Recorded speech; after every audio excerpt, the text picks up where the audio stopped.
Honorable Aminu Sani Jaji ina ɗaya daga cikin 'yan siyasa amintattu waɗanda al'ummar jihar Zamfara ke alfahari da su.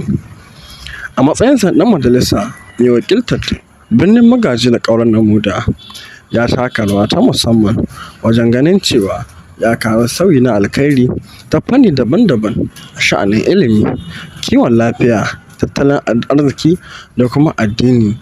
Ya ba da gudunmawa sosai wajen ganin cewa ya taimaki matasa a sha'anin karatunsu da kuma fagen samar da aikin yi ga ɗaukacin matasan yankin nasa.